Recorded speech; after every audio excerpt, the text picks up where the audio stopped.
At about 2 in the morning, I woke up and it really literally felt like somebody was pulling my spinal cord out of my brain. It just was the most excruciating pain. She said it felt like she was looking through the ocean. And as a parent, you know, you're not really sure what that means. I couldn't move after that at all. So Jean got me to the emergency room. They did a spinal tap a few months later, and that came out negative. We did do the MRIs. He said it's a cyst, a tumor, or MS. I went through a year of diagnoses, and I went blind in my right eye. It was a long process. It was just very frustrating. About a week later, I saw my neurologist, told him, you know, I'm questioning this MS diagnosis. I pressed my obstetrician to do the NMO IgG test, which he ordered for me. And they said, you have NMO.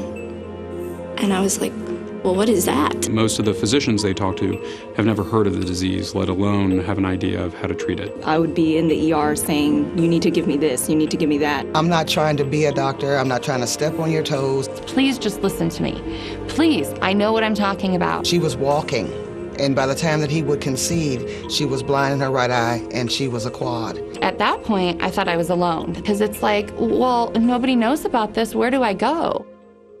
That's one of the great things that the Guthy Jackson group is doing, is trying to get better information out there. Linking patients up with each other and linking them up with a small army of physicians and scientists who are trying to figure these things out.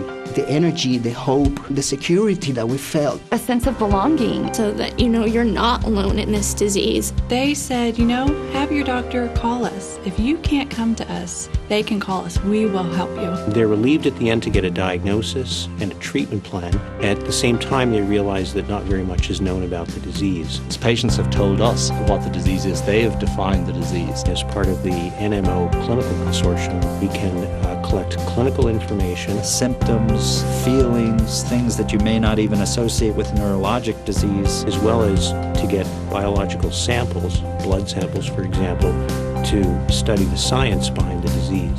There was no doubt in my mind. I was going to give up my blood, whether, you know, I had to do it laying on the floor with them still, you know, or however it may be. And I know it's not something that may benefit me directly, but it's helping out the greater good. By partnering up with our patients, by making a commitment to them to do rigorous science and them making a commitment to us to be involved in this process, we're going to be able to study new therapies in a much more efficient, much more streamlined process. So let's pool our resources, pool our knowledge, and really help each other.